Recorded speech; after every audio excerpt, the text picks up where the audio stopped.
நீ நல்லவனா இருக்கியா, அழகா இருக்கியா, நீ தான் பொறுப்பு. நீ நல்லா இல்லையா, அதுக்கு நீ தான் பொறுப்பு. கீதையிலே அது பாட்டு வருது, உத்தரே ஆத்மனாத்மானம் ந ஆத்மானோ அவசாதே ஆத்மனோ ஆத்மைவ பந்து ஆத்மைவ ரிபுராத்மன.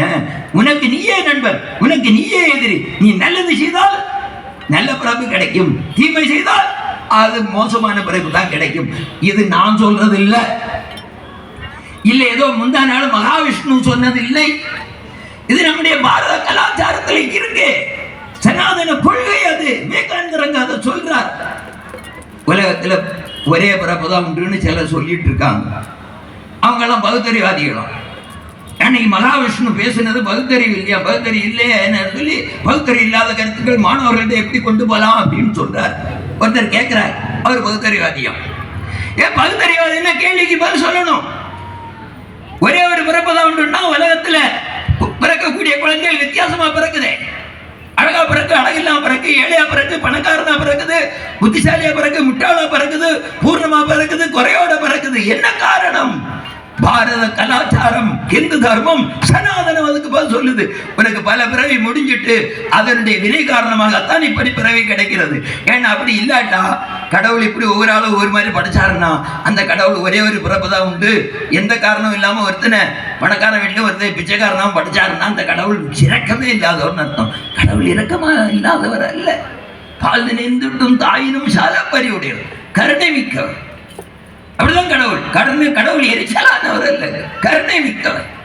அதனால அவர் எல்லாரையும் மாறி மாறி படைக்க மாட்டார், ஏதாவது காரணம் இல்லாமல். இப்போ என்ன காரணத்தினால இப்படி பிறக்குதுன்னு கேட்டா பதில் சொல்ல தெரியாம நிக்கிறவன் பகுத்தறிவாதியா, பதில் சொல்லக்கூடிய ஹிந்து. ஏன் நீ முன்பிறப்பரை செய்த இதனால தான் நீ இப்படி பிறந்திருக்கேன்னு சொன்னா அவன் பகுத்தறிவு இல்லாதவன். என்னடா உலகம், எது பகுத்தறிவு? பதில் சொல்ல முடிகிறவன் தான் பகுத்தறிவாதி, பதில் சொல்ல முடியாதவன் பகுத்தறிவு இல்லாதவன். வரட்டு, நான் எந்த மேடையில சவாலை ஏத்துக்கிறேன், வரட்டு, எங்க வேணா பேசுவோம், கேள்விகளுக்கு பதில் சொல்லட்டும், இல்ல அவர்கள் கேட்கட்டும், நம்மால பதில் சொல்ல முடியும்.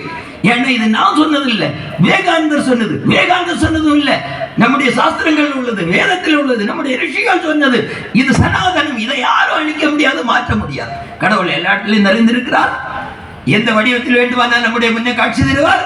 நீ செய்ததற்கெல்லாம் நீ தான் பலனை அனுபவிச்சாகணும். நம்முடைய இந்த பிறவிக்கு நான் தான் காரணம்.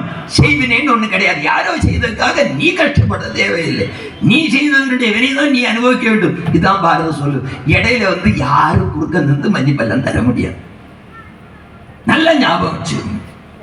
இப்போ இதை நம்முடைய மாணவர்கள்ட்ட சின்ன வயசுல இருந்தே சொல்லி கொடுத்தோம்னா நாட்டுல ஊழல் இருக்காது, லஞ்சம் இருக்காது, திருட்டு இருக்காது. இன்னைக்கு பத்திரிகையில படிக்கிறோமே, கொலை கொள்ளை பலாத்காரம் எல்லாம், இதெல்லாம் இல்லாம இருக்கணும். என்ன பண்ணணும்? மாணவ பருவத்திலே சொல்லி கொடுக்கணும். நீ ஏதாவது தப்பு பண்ணா உனக்கு தண்டனை உண்டு. இல்ல நீ என்ன தப்பு பண்ணா பண்ணிக்க, ஒரு தடவை மன்னிப்பு கேட்டா அவனை விட்டுறேன். என்ன தப்பு பண்ணுவானா, பண்ண மாட்டானா? பண்ணுவான். இல்ல தப்பு பண்ணா தண்டனை உண்டுன்னு சொன்னா என்ன பண்ணுவான்? தப்பு பண்ண மாட்டான். அந்த கொள்கை சிறந்ததா, இந்த கொள்கை சிறந்ததா?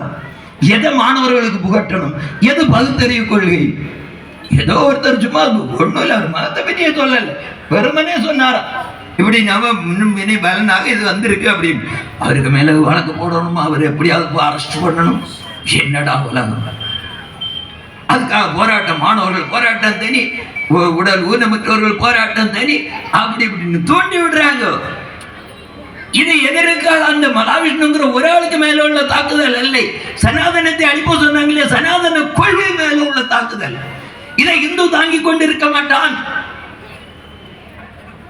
அதனால நாம சின்ன வயசுல இருந்தே நம்முடைய விஷயங்களை நமக்கு புகுத்தணும், நம்ம சொல்லிக் கொடுக்கணும், நம்முடைய கலாச்சாரத்தை சொல்லிக் கொடுக்கணும். அப்ப நாடு சுபிஷமாக இருக்கும். அது சொல்லிக் கொடுக்காதான் பிரச்சனை.